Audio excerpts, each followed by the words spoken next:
Welcome to टेट बजर academy Abohar Punjab. आप सभी का स्वागत है दोस्तों टेट बजर के इस प्लेटफॉर्म पर। जैसे कि आप सभी को मालूम है कि हम जो है आपसे समय समय पर क्या है कि भिन्न भिन्न कालों से जो आपसे जो है एमसीक्यू हम जो है डिस्कस करते हैं, उन पर विचार विमर्श करते हैं। तो साथियों, उनके करने का भाव हमारा ये है, हमारा उद्देश्य ये है कि हम जैसे आदिकाल, भक्ति काल, रीति काल और आधुनिक काल से थ्योरीज वगैरह करते हैं ना, जब उसका हम डिटेल में अध्ययन करते हैं तो कहीं ना कहीं हम जब इनके अगर साथ ही साथ महत्वपूर्ण प्रश्नों पर भी विचार विमर्श कर ले तो क्या होता है कि हमारी जो तैयारी है मास्टर कैडर की वो बहुत बखूबी हो जाती है। ठीक है, यानी कि हम जो आगामी परीक्षाएं हैं हिंदी साहित्य की, उसके लिए काफी हद तक जो हम तैयार हो जाते हैं अपनी मास्टर कैडर की सफलता के लिए। तो इस प्रकार से हम सब को ये बिल्कुल केंद्र में रखकर हमने ये सोचा है कि आपसे जो है समय समय पर जो है हम एमसीक्यू हिंदी साहित्य से जो है जो महत्वपूर्ण प्रश्न है उस पर हम विचार विमर्श करेंगे। हो सकता है आपको वो जो एमसीक्यू है, जो महत्वपूर्ण प्रश्न है, वो आपको आगामी जो परीक्षा आने वाली है उसमें भी आपको देखने को मिले। और साथ ही साथ क्या होता है साथियों, जो गत परीक्षाएं हुई हैं उनमें भी जो प्रश्न पूछे गए हैं उन पर भी हम विचार विमर्श करते हैं, ताकि हो सकता है आपको जो है उनसे संबंधित ही आपको जो है प्रश्न आगे देखने को मिल जाए। ठीक है, तो इसी के साथ साथियों, अगर आप जो है हमसे जो है मास्टर कैडर हिंदी की जो आप कोचिंग लेना चाहते हैं या टेट बजर एकेडमी के आप संबंधित होना चाहते हैं, उससे जुड़ना चाहते हैं और अपनी तैयारी जो है बखूबी करना चाहते हैं, तो आप जो है इन नंबरों पर जो आपको की स्क्रीन पर दिखाई दे रहे हैं, इन नंबरों के माध्यम से आप हमें जो है संपर्क कर सकते हैं। ठीक है, आप हमें संपर्क कर सकते हैं। और साथ ही साथ हिंदी ही नहीं, पंजाबी, ठीक है, एसएसटी और मैथ संबंधी जितने भी मास्टर कैडर की जो कह लीजिए वैकेंसीज आई हुई हैं अभी, तो पंजाब में उनसे संबंधित आप हमसे घर बैठे ही ऑनलाइन कोचिंग ले सकते हैं और अपनी तैयारी को बखूबी आप कर सकते हैं। और आने वाली जो परीक्षाएं हैं मास्टर कैडर की, आप उसमें जो है सफलता को हासिल कर सकते हैं। ठीक है, तो चलते हैं हम अपने देखो, जिस प्रकार से मैंने आपको बताया कि ऑनलाइन कोचिंग आप घर बैठे ही ले सकते हैं, तो आपको यह भी मालूम है कि पंजाब में जो ईटीटी कैडर से संबंधित जो 5994 पोस्टें हैं और मास्टर मिस्टर से 4185 पोस्टें हैं, पीटीआई की 2000 और आर्ट एंड क्राफ्ट की 250 पोस्टें जो है, अगर आप इन सभी से संबंध रखते हैं, कोई ईटीटी से है, कोई मास्टर कैडर से है, कोई पीटीआई से है, कोई आर्ट एंड क्राफ्ट से है, तो आप जो है इनकी तैयारी बखूबी करना चाहते हैं और आने वाले आगामी जो परीक्षाएं हैं उसमें आप अपना जो सफलता को हासिल करना चाहते हैं, तो आप क्या है टेट बजर एकेडमी से आप जो है संपर्क कर सकते हैं इन नंबरों के माध्यम से। तो आपकी जो है बिल्कुल बहुत बढ़िया ही तैयारी होगी। उसके लिए आपको जो है पीडीएफ के रूप में और महत्वपूर्ण क्वेश्चनों पर भी विचार विमर्श कर आपकी तैयारी को जो है बहुत अच्छा किया जाएगा। ठीक है, इसी प्रकार से हम अपना हिंदी साहित्य से संबंधित जो पहला प्रश्न है उससे शुभारंभ करते हैं। ठीक है, उसको हम आरंभ करते हैं कि हमसे जो है पहला क्वेश्चन हमसे क्या पूछा गया है। तो छायावाद को शक्ति काव्य के रूप में किसने परिभाषित किया है? छायावाद को शक्ति काव्य के रूप में, ठीक है, छायावाद को शक्ति काव्य के रूप में किसने परिभाषित किया है? तो ए रामदर्श मिश्र, बी राम स्वरूप चतुर्वेदी, सी नंदुलारे वाजपेयी और डी धर्मवीर भारती। तो छायावाद को शक्ति काव्य के रूप में किसने परिभाषित किया है? तो वो किया है राम स्वरूप चतुर्वेदी ने। ठीक है, डॉक्टर राम स्वरूप चतुर्वेदी ने जो है छायावाद को शक्ति काव्य के रूप में परिभाषित किया है। तो इस हिसाब से साथियों हमारा जो राइट आंसर है वो बी ऑप्शन है। बी ऑप्शन हमारा बिल्कुल राइट आंसर है, राम स्वरूप चतुर्वेदी। ठीक है जी, चलते हैं नेक्स्ट क्वेश्चन पर। महादेवी वर्मा के काव्य ग्रंथ निहार की भूमिका किसने लिखी? अब जो महादेवी वर्मा का काव्य ग्रंथ है निहार, उसकी जो भूमिका है, ठीक है, उसकी जो भूमिका है वो किसने लिखी?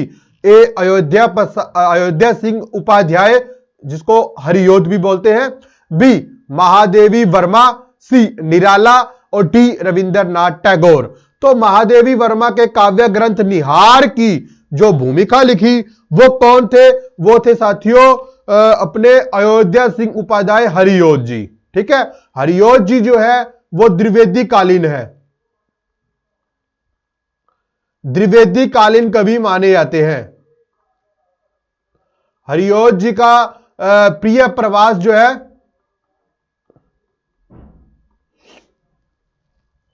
ठीक है, प्रिय प्रवास महाकाव्य है खड़ी बोली का।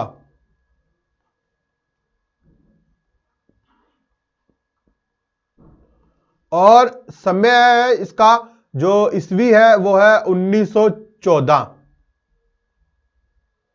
1914। तो अयोध्या सिंह उपाध्याय ने जो है, अयोध्या सिंह उपाध्याय हरियोध जी ने जो है महादेवी वर्मा के काव्य ग्रंथ निहार की जो भूमिका लिखी थी। तो ए ऑप्शन हमारा बिल्कुल राइट आंसर है।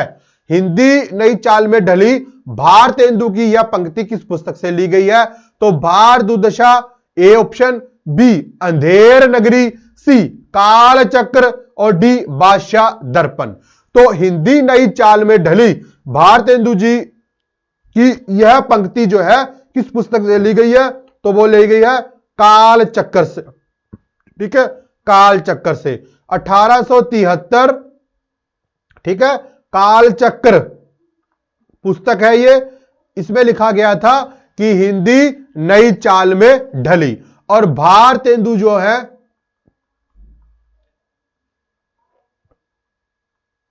भारतेंदु जी का समय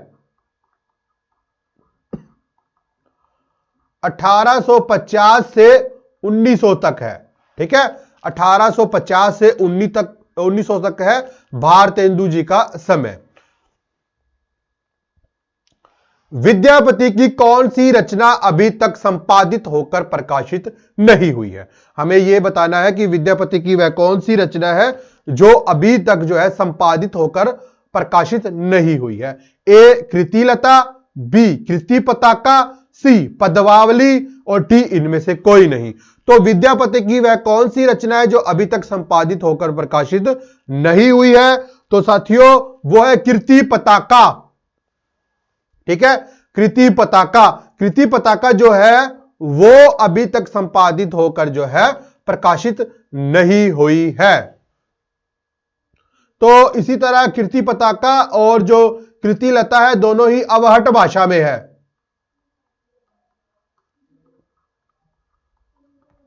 पदावली जो है वो मैथिली भाषा में है, इसलिए इन्हें जो है अभिनव जयदेव,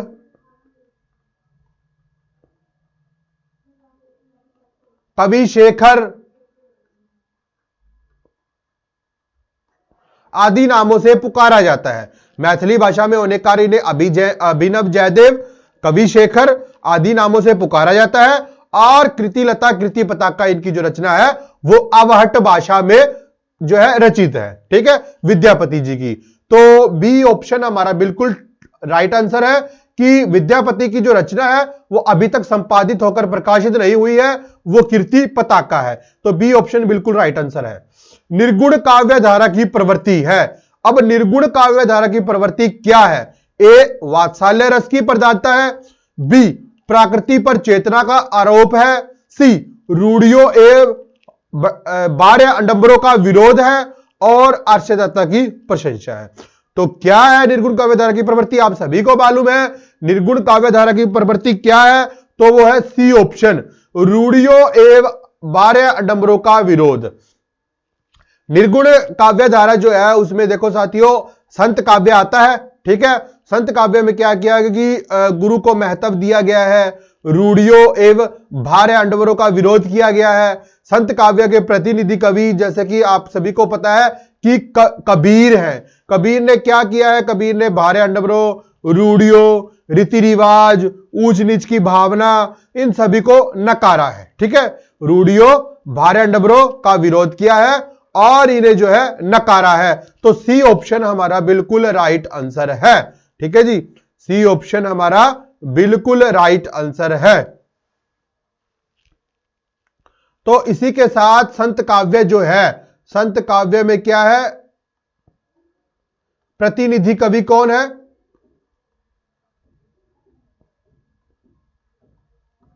कबीर है। ठीक है, कबीर है। संत काव्य धारा के प्रतिनिधि कवि कौन है? कबीर है। इसमें जो है गुरु की महत्ता को वर्णन दिया गया है, गुरु का महत्व जो है वो दर्शाया गया है। ठीक है, जाति पाति का विरोध है। तो इस प्रकार से बहुत सी इनकी जो विशेषताएं प्रवृत्ति हमें देखने को मिलती है। तो रूढ़ियों बाहर अंडवरों का प्रयोग इसमें किया गया है। ठीक है, चलते हैं नेक्स्ट क्वेश्चन पर। भारतेंदु युग के नाटककार कौन है? भारतेंदु युग के अब हमने नाटककार बताना है कौन है। तो ए लाला श्रीनिवास दास है, बी प्रसाद है, और सी हरिकृष्ण प्रेमी है, और डी वृंदावन लाल वर्मा है। तो कौन है? लाला श्रीनिवास दास। ठीक है, लाला श्रीनिवास दास जो है वो भारतेंदु युग के कवि माने गए हैं, भारतेंदु युग से वो संबंध रखने वाले हैं। तो ए ऑप्शन हमारा बिल्कुल सही आंसर है। ठीक है, लाला श्रीनिवास दास। इनकी जो रचना है, इनका जो है अभ्यास परीक्षा गुरु। ठीक है, परीक्षा गुरु जो है इनके द्वारा रचित कृति है लाला श्रीनिवास दास की, परीक्षा गुरु। प्रसाद जो है वो छायावाद से संबंध रखते हैं।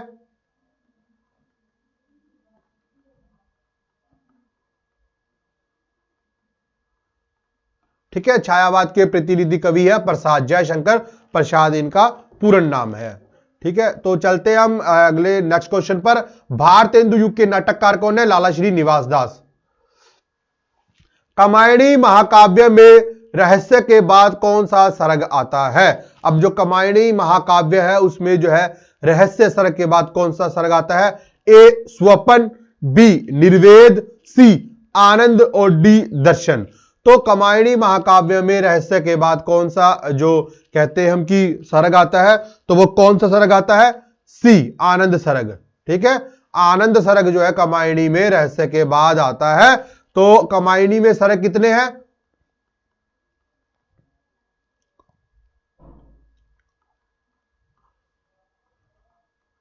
कमायणी में सर्ग कितने हैं? 15 सर्ग है। और रचना किसकी है कमायणी? जयशंकर प्रसाद की।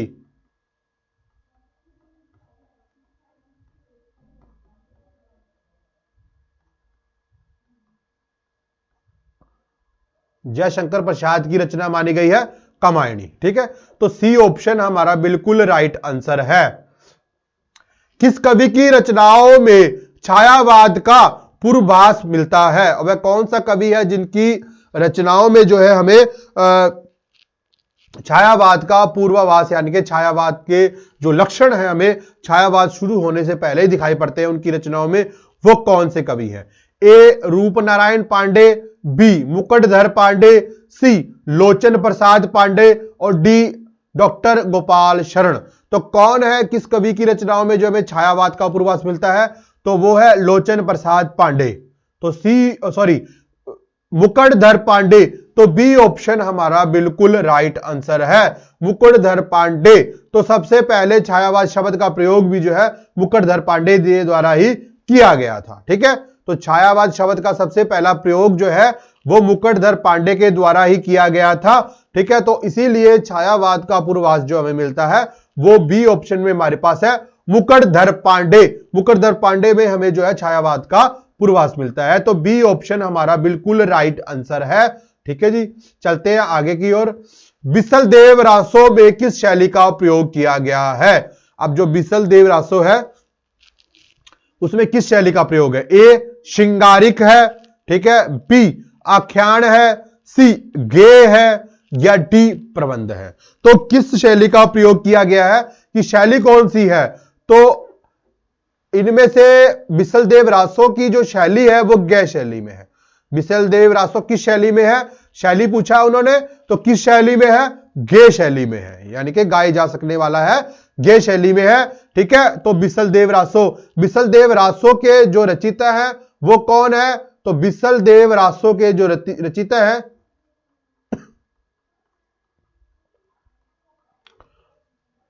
नरपति नाला। नरपति नाला जो है बिसलदेव रासो के जो है रचिता माने जाते हैं, बिसलदेव रासो के, और ये गय पद्धति में जो है ये लिखा गया है। तो सी ऑप्शन हमारा बिल्कुल राइट आंसर है। निर्गुण संत कवियों में सबसे अधिक शस्त्राज्ञ एवं सुशिक्षित कौन थे? तो निर्गुण अपने कवियों में, संत कवियों में हमने बताना है कि सबसे साधारण भाषा में है कि सबसे बड़े पढ़े लिखे, जिन्हें शास्त्रों का ज्ञान था, जो सुशिक्षित थे, बहुत पढ़े लिखे थे, वो कौन थे? ए रज्जबदास, बी सुंदरदास, सी धर्मदास या डी दादू दयाल। तो निर्गुण संत कवियों में सबसे अधिक शास्त्रज्ञ एवं सुशिक्षित थे, वो थे संत सुंदरदास। संत सुंदरदास जो है, जो वो सब सारे जो जितने भी जो संत कवि थे उनमें से सबसे अधिक शास्त्रज्ञ थे और सुशिक्षित थे, यानी कि सबसे अधिक पढ़े लिखे थे ये। ठीक है, तो सुंदरदास के गुरु कौन है?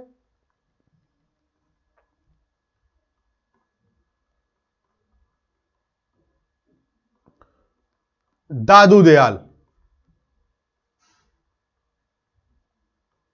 और रज्जब के भी गुरु जो है वो भी दादू दयाल है। बी ऑप्शन हमारा बिल्कुल राइट आंसर है साथियों। ठीक है, आगे की ओर चलते हैं। कमायणी का प्रकाशन वर्ष क्या है? अब हमने ये बताना है कि जो कमायणी है उसका वो कब प्रकाशित हुई थी। ठीक है, तो कमायणी का जो प्रकाशन वर्ष है वो क्या है? तो कमायणी का प्रकाशन वर्ष है ए 1937, बी 1935, सी 1936 या डी 1933। तो कमायणी का प्रकाशन वर्ष क्या है? बी 1935। ठीक है, जयशंकर प्रसाद की कृति है।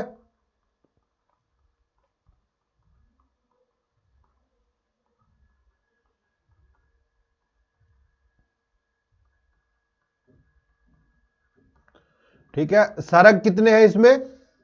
15। कब प्रकाशित हुई? आपको सभी को पता है 1935, जो कि बी ऑप्शन में है। तो सही आंसर है बी ऑप्शन 1935। छायावाद की प्रवृत्ति नहीं है। अब जो छायावाद की हमने ये देखना है कि कौन सी जो है वो विशेषता नहीं है छायावाद की। तो वो कौन सी विशेषता है जो छायावाद की नहीं है? ए प्रणयभूति की प्रधानता, ए ऑप्शन में है। बी सौंदर्यनिष्ठ चेतना, सी दलितों का समर्थन व उत्थान या डी कर्मवाद। तो छायावाद की जो प्रवृत्ति नहीं है वो हमने देखना है, तो वो हमारे पास है दलितों का समर्थन व उत्थान। तो ये सी ऑप्शन में है। तो ये कहां देखने को मिलेगी हमें? प्रगतिवाद में। प्रगतिवाद में हमें देखने को मिलेगी। बाकी तीनों की तीनों जो है छायावाद की प्रवृत्ति है, छायावाद की विशेषता है। प्रणयभूति की प्रधानता, सौंदर्यनिष्ठ चेतना और कर्मवाद, ये तीनों के तीनों क्या है? छायावाद की प्रवृत्ति है। तो क्या नहीं है? दलितों का समर्थन व उत्थान। तो ये कहां है? ये प्रगतिवाद में हमें देखने को मिलेगा। तो सी ऑप्शन बिल्कुल राइट आंसर है क्वेश्चन के हिसाब से, प्रश्न के हिसाब से।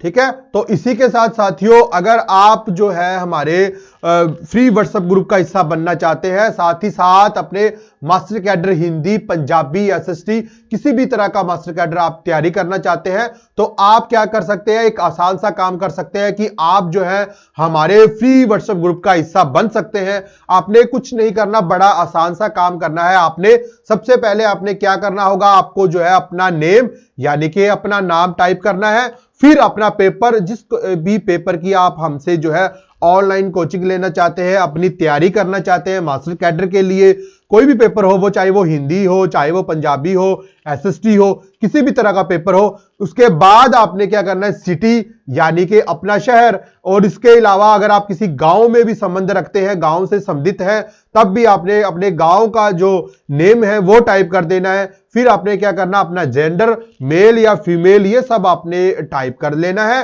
टाइप करने के तत्पश्चात आपने क्या करना है? जो आपको स्क्रीन पर नंबर दिखाई दे रहे हैं, इन नंबरों के माध्यम से आप जो है हमें मैसेज कर सकते हैं, और साथियों आप बड़े ही आसानी से फ्री व्हाट्सएप ग्रुप का हिस्सा बन जाएंगे। ठीक है, तो ये आपने आसान सा काम करना है, ठीक है। तो इसके अलावा आपने वही है कि आपने पंजाबी मास्टर मिनिस्टर कैडर है, उसके लिए आपको जो है लाइव, ठीक है, प्री रिकॉर्डेड क्लासें हैं, ठीक है। इसके अलावा आपको जो है पीडीएफ नोट्स, ठीक है, सब कुछ कंप्लीट सिलेबस आपको जो है ऑनलाइन कोचिंग के माध्यम से करवाया जाएगा। और साथ ही साथ आपको जो है, आपको अच्छी तैयारी देने के लिए हम क्या करते हैं साथियों, कि आपको जो है टॉपिक वाइज, जैसा भी आपका कोई टॉपिक है, पंजाबी का है, हिंदी का है, एसएसटी मास्टर कैडर से है, तो जो भी टॉपिक है आपका, उस टॉपिक से जो आपको महत्वपूर्ण लगे कि ये प्रश्न बहुत ही महत्वपूर्ण है, आगामी परीक्षा में आ सकते हैं, तो उन प्रश्नों पर भी हम जो है एमसीक्यू के माध्यम से आपसे विचार विमर्श करेंगे, ताकि आपकी तैयारी बहुत अच्छे से हो सके, ठीक है।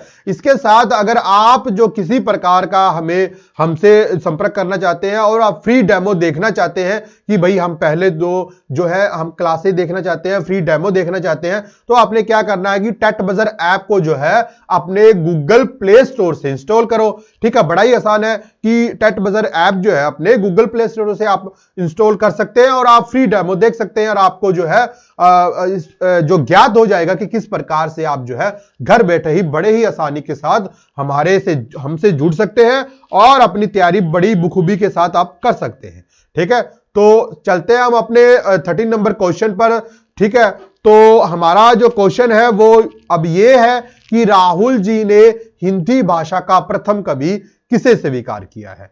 राहुल यानी कि राहुल संस्कृत्यायन जी ने, राहुल संस्कृत्यायन जी ने जो हिंदी भाषा का प्रथम कवि किसे स्वीकार किया है, ए पुष्पदंत को, बी हेमचंद्र को, सी सरप्पा को, और डी विद्यापति को। तो राहुल संस्कृत्यायन ने क्या किया कि अपना जो हिंदी का प्रथम कवि माना है, वो माना है सरप्पा को, ठीक है। सिद्ध साहित्य से है ये, ठीक है।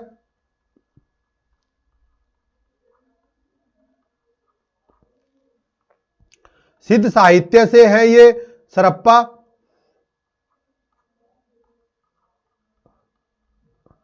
और सिद्धों की संख्या कितनी है, सिद्धों की संख्या है 84, 84 मानी गई है। और सिद्ध सरप्पा को जो है हिंदी भाषा का प्रथम कवि स्वीकार किया गया है, ठीक है। तो हिंदी भाषा का प्रथम कवि कौन है, सरप्पा, ठीक है। तो चलते हैं नेक्स्ट क्वेश्चन की ओर। इनमें से कौन सा कवि संत कवि नहीं है। अब इनमें से हमने ये बताना सॉरी इनमें से ये बताना है कि कौन सा कवि जो है वो संत नहीं है। ए कबीरदास, बी रैदास, सी गुरु नानक देव जी, और डी तुलसीदास जी। तो इनमें से कौन सा कवि जो है वो संत नहीं है। तो कौन सा कवि नहीं है, तुलसीदास। क्यों नहीं है, ये राम काव्य से है, राम काव्य सगुण भक्ति, ठीक है। रामचरितमानस इनका जो है बहुत ही फेमस प्रसिद्ध जो है कह लीजिए आप महाकाव्य है, ग्रंथ है, ठीक है। रामचरितमानस, रामचरितमानस, ठीक है।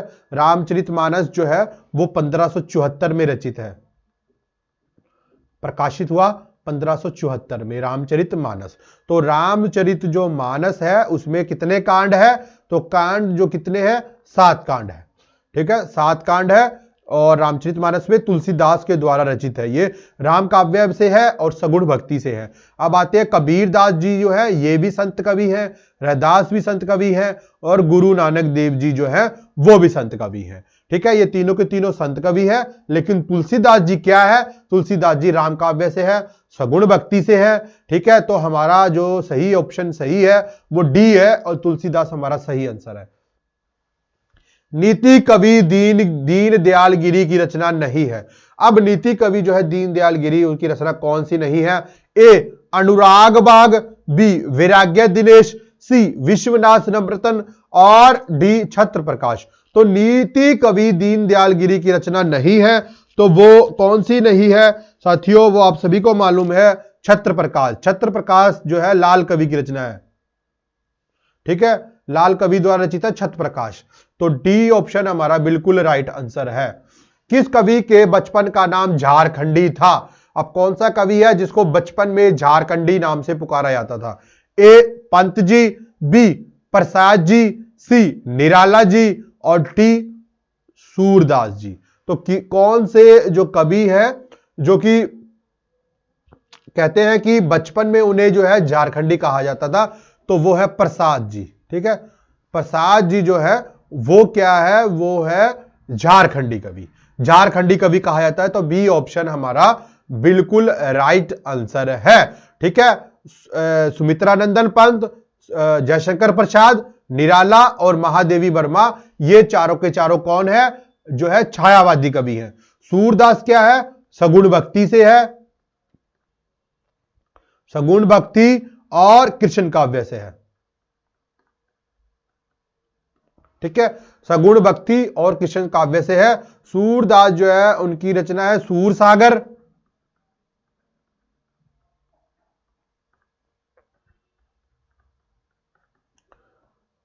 सूर सारावली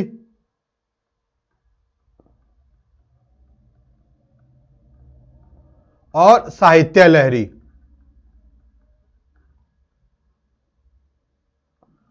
ठीक है, ये इनकी रचनाएं मानी जाती है सूरदास जी की। तो सूरदास जी जो है वो सगुण भक्ति से है और कृष्ण काव्य से है और वो भक्ति काल से है। ठीक है, ये भी आप देख लो कि भक्ति काल से संबंधित रखते हैं। बी ऑप्शन हमारा बिल्कुल राइट आंसर है। चलते हैं हम नेक्स्ट क्वेश्चन की ओर। उपदेश रसायन के रचयिता कौन है? तो उपदेश रसायन के रचयिता कौन है? ए जिनदत्त सूरी, बी शालीभद्र सूरी, सी जिनधन सूरी और डी धनपाल। तो कौन है जो कि उपदेश रसायन के है? जिनदत्त सूरी है। ए ऑप्शन बिल्कुल राइट आंसर है, जिनदत्त सूरी। प्रभु जी तुम चंदन हम पानी के रचयिता कौन है? ए नामदेव, बी कबीर, सी रैदास, डी दादू दयाल। तो प्रभु जी तुम चंदन हम पानी, ये बहुत बार जो है एग्जाम में पंक्ति आ चुकी है। बहुत बार जो है नेट जो पेपर एग्जाम है, मास्टर कैडर है या हिंदी साहित्य का कोई भी जो एग्जाम है, उनमें बहुत बार जो है यह पंक्ति पूछी गई है कि यह पंक्ति किसकी है। तो प्रभु जी तुम चंदन हम पानी, ये जो पंक्ति है ये रैदास जी की है। ठीक है, रैदास जी की है। मीराबाई जो है, मीराबाई के गुरु है रैदास। और कुल पद इनके कितने हैं? 40। ठीक है, कुल 40 पद है रैदास जी के और ये मीराबाई के गुरु है रैदास। ठीक है, सी ऑप्शन हमारा बिल्कुल राइट आंसर है। प्रभु जी तुम चंदन हम पानी, सी रैदास। निम्नलिखित में से कौन सी रचना देव की नहीं है? तो देव की कौन सी रचना नहीं है? कवि कुल कल्पत्रु, ए बी भाव विलास, सी भवानी विलास, डी अष्टयाम। तो सॉरी, निम्नलिखित में से देव की रचना कौन सी नहीं है वो हमने देखना है। तो ए ऑप्शन बिल्कुल राइट आंसर है। कवि कुल कल्पत्रु जो है वो देव की रचना नहीं है, वो चिंतामणि की रचना है। बाकी तीनों रचनाएं जो है वो देव की रचना है। ठीक है, अष्टयाम में जो है 8 पहरों का वर्णन किया गया है।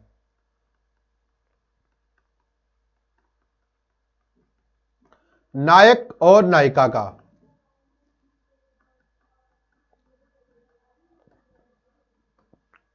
ठीक है, तो ए ऑप्शन जो है वो कवि कुल कल्पत्रु जो है वो इनकी रचना नहीं मानी जाती, देव जी की रचना नहीं है।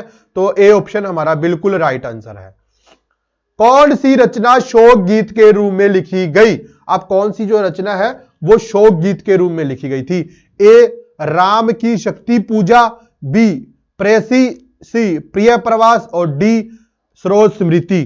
तो कौन सी है वो? सरोज स्मृति। डी ऑप्शन में हमारे पास सरोज स्मृति है। तो सरोज स्मृति जो है वो शोक गीत के रूप में लिखी गई थी और सरोज स्मृति जो है वो निराला की रचना है। ठीक है, निराला जी की रचना है सरोज स्मृति। तो ये इनकी पुत्री थी सरोज।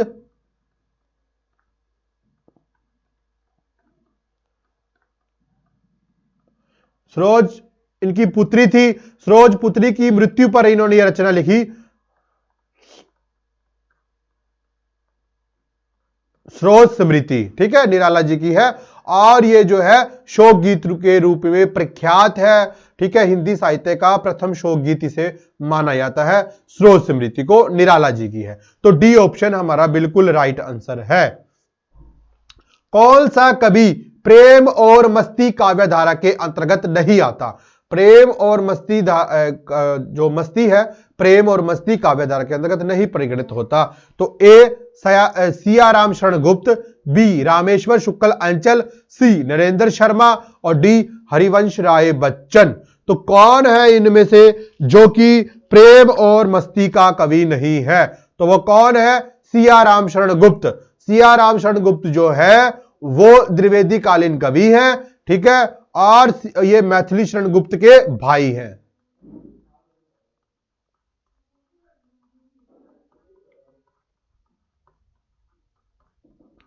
मैथिली शरण गुप्त के भाई है सियाराम शरण गुप्त, और जो है द्विवेदी कालीन है।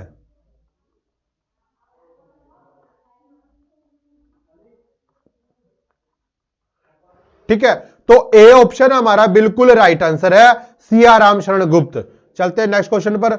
हम दीवानों की क्या हस्ती है, आज यहां कल वहां चले, यह पंक्ति किस कवि की है? ए बालकृष्ण शर्मा नवीन, बी गोपाल सिंह नेपाली, सी भगवती चरण वर्मा और डी दुष्यंत कुमार। तो यह पंक्ति किसके द्वारा रचित मानी गई है? तो ये जो पंक्ति है यह भगवती चरण वर्मा की। ठीक है, हम दीवानों की क्या हस्ती है, आज यहां कल वहां चले, तो यह भगवती चरण वर्मा की पंक्ति है। तो बी ऑप्शन हमारा सी ऑप्शन हमारा बिल्कुल राइट आंसर है, भगवती चरण वर्मा। भगवती चरण वर्मा की जो है यह पंक्ति मानी गई है। ठीक है, तो सी ऑप्शन हमारा बिल्कुल राइट आंसर है। ठीक है जी, चलते हैं नेक्स्ट क्वेश्चन पर।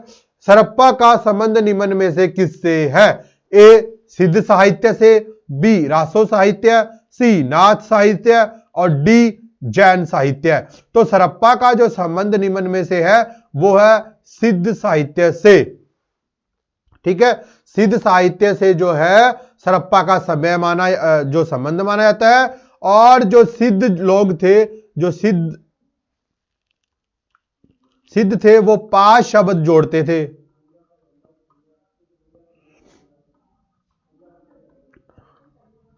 ठीक है, सिद्धों की संख्या कितनी है? 84। और सरप्पा जो है, सरप्पा को जो है राहुल संस्कृत्यायन ने जो है हिंदी का पहला कवि माना है, हिंदी साहित्य का पहला कवि किसने माना है? राहुल संस्कृत्यायन ने।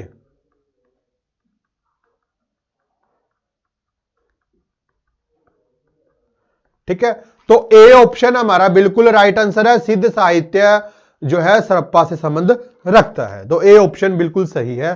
चलते हैं नेक्स्ट क्वेश्चन की ओर। पद्मावत है, अब पद्मावत क्या है? एक त्रासदी है, एक मुक्तक काव्य है, सी गेय काव्य है या आत्म व्यक्तव्य है। तो पद्मावत क्या है? तो पद्मावत जो है वो एक त्रासदी है, एक ट्रेजेडी है पद्मावत। ठीक है, तो पद्मावत क्या है? एक ट्रेजेडी है। ठीक है, तो पद्मावत की जो रचना है वो जायसी ने की थी।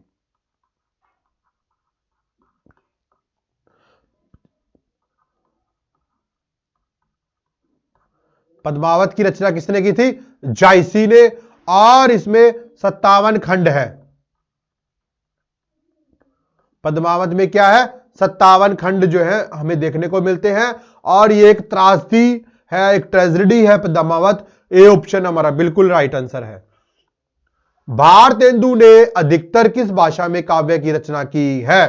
तो भारतेंदु जी जो है उन्होंने किस भाषा में जो है अधिकतर रचना की है?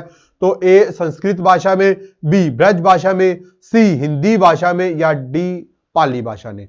तो भारतेंदु ने जो अधिकतर किस भाषा का प्रयोग किया है? तो वो किया है ब्रज भाषा का। ठीक है, तो ठीक है, भारतेंदु में जो है गद्य जो है गद्य शैली में खड़ी बोली थी। और जो पद्य है, पद्य में जो है वो ब्रज भाषा का प्रयोग किया जाता था। ठीक है, पद्य में क्या था, ब्रज भाषा का प्रयोग किया जाता था। लेकिन अधिकतर जो भारतेंदु ने जो भाषा में काव्य रचना की वो ब्रज भाषा में की। तो बी ऑप्शन हमारा बिल्कुल राइट आंसर है। ठीक है जी। तो इसी के साथ ये थे हमारे 25 का एक सेट जो कि आपको जो है करवाया जाता है, ताकि आपकी जो तैयारी है वो बखूबी बड़े ही अच्छे तरीके से हो सके। इसी के साथ साथियों आप जो है आप हमारे ज्वाइन आप टेलीग्राम चैनल से भी आप हमसे जो है संपर्क कर सकते हैं। आप टेलीग्राम जो चैनल है आप उसे ज्वाइन कर सकते हैं। आप हमें जो है इंस्टाग्राम पर भी फॉलो कर सकते हैं, लाइक, और फेसबुक पेज पर भी आप हमें जो है पा सकते हैं। ठीक है। इसके साथ ही आप जो है लाइक करें, सब्सक्राइब करें। ठीक है। अधिक से अधिक जो इस लेक्चर को। ठीक है। तो मिलते हैं हम नेक्स्ट लेक्चर में कुछ बहुत से महत्वपूर्ण क्वेश्चनों के साथ। ठीक है। जो कि आप उस पर भी विचार विमर्श किया जाएगा और आपकी जो है हिंदी साहित्य से संबंधित तैयारी जो है वो अच्छी हो सकती है। तो आशा करता हूं आपको ये लेक्चर काफी पसंद आया होगा, और मिलते हैं अगले नेक्स्ट लेक्चर में कुछ महत्वपूर्ण प्रश्नों के साथ। ठीक है। तब तक के लिए मुझको दीजिए इजाजत। ठीक है जी। धन्यवाद।